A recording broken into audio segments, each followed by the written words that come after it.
Things inevitably go wrong on boats. So knowing the most systematic way to troubleshoot the problem will benefit you many times over. But what exactly is that? Hi there, I'm Carolyn Sherlock, and on this episode of the Boat Galley Podcast, I'll share a sailor's Navy-taught method for finding the source of a problem so you can fix it.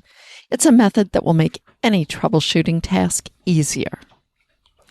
But first, do you want to sample the liveaboard lifestyle before committing to it?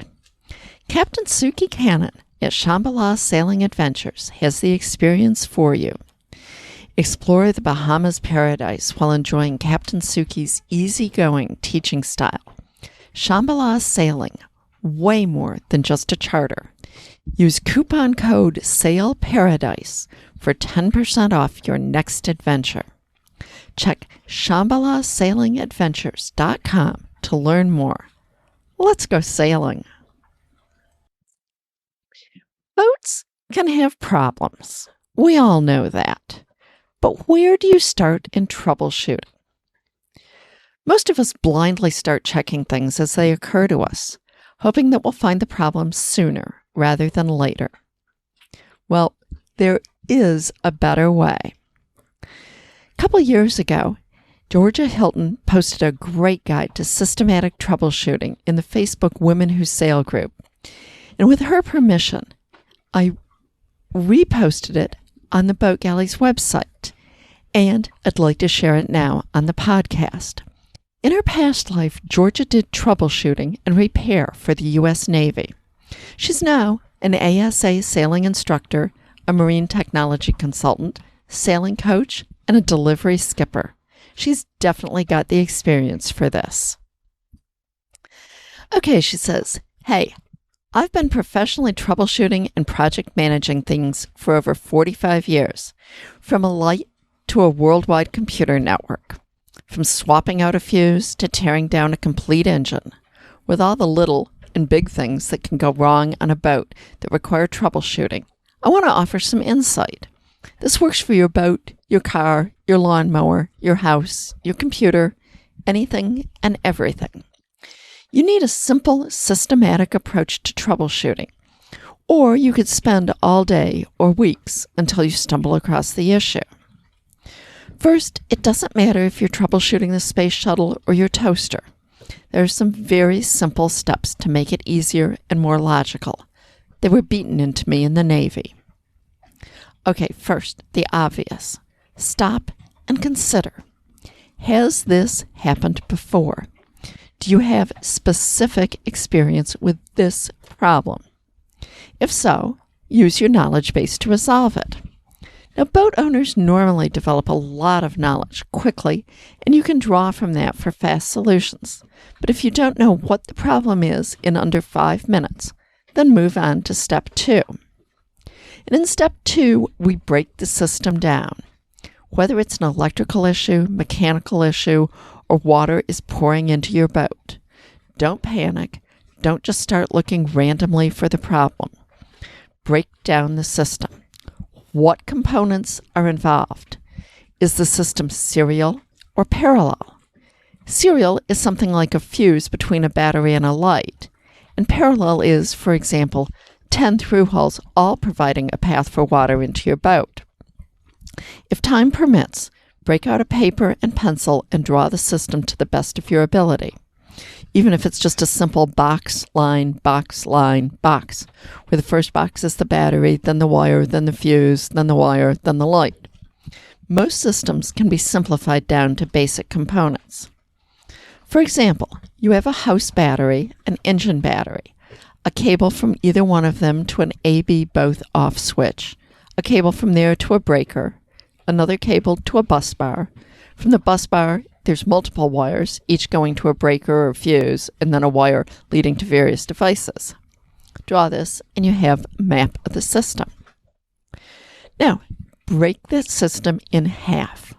Find approximately the middle of the system. Test it there. Does it work? Yes or no? You have now eliminated half of the potential problems. If it was yes, then the problem is in the latter half of the system. If it doesn't work at that point, the problem is in the first half of the system. Now, break the problem half of the system into half again. Find the middle of this half of the system and test it there again. Does it work? Yes or no? You've eliminated another half of the potential problems, or 3/4 of the whole part.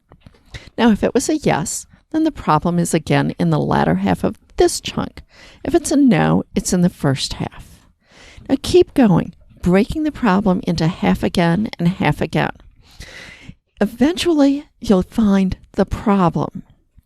You systematically test from the middle, whether you have a complex system or a simple system. This will radically reduce the complexity and will take less time than guessing and randomly testing. A fuel issue? Well, you draw the fuel system. Fuel in the tank, the fuel feed pipe, the water separator, the fuel line, the prime pump, the fuel line, the feed pump, the fuel line, the fuel filter, fuel lines to the engine.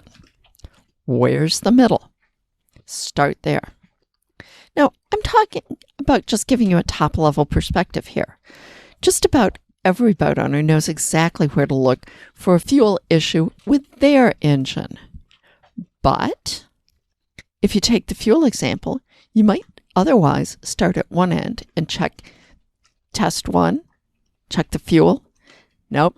Is the fuel line clogged? Nope. Check 2. Is the strainer full of water? Well, you keep checking and checking. If it has 20 pieces, and if you start at one end or just randomly, you might have to check 20 things before you find the problem. If you split the system in half, that's one check and you've eliminated 10 things. A second check, you've eliminated 5 more things. And the third check, 2 more things. 3 checks and you've eliminated 17 of the 20 items. For problems in systems with parallel paths, the engine won't start, for example, where there could be multiple causes. You need to look at the system and start using the same process on each of the parallel threads. Each path is a system: electrical, water, air, fuel, mechanical. You can normally eliminate one or more paths very quickly and then focus down on the offending one with a systematic approach. Says Georgia, in closing, one of my jobs in the Navy was to sit and wait for something to break.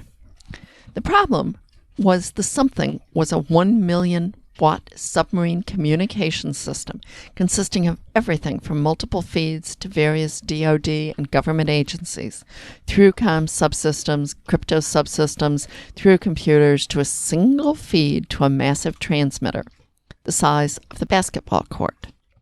I was the single tech on duty, and I had less than 15 minutes to figure out a problem and fix it. If I couldn't, all hell broke loose, and some very important people were dragging out of bed in the middle of the night. Trust me, I learned how to troubleshoot quickly. I had to deal with cooling systems for the power tubes, raw water and filter water systems, pumps, circuit boards, computers, electrical, diesel, and everything was my problem. And the solution to solving simple or complex systems is just keep splitting it in half until you find the problem. Okay, did you find today's podcast helpful? I know I did when Georgia told me about this. Anyways, if it is, please tell your friends about our podcast, get them to sign up, and of course, subscribe yourself.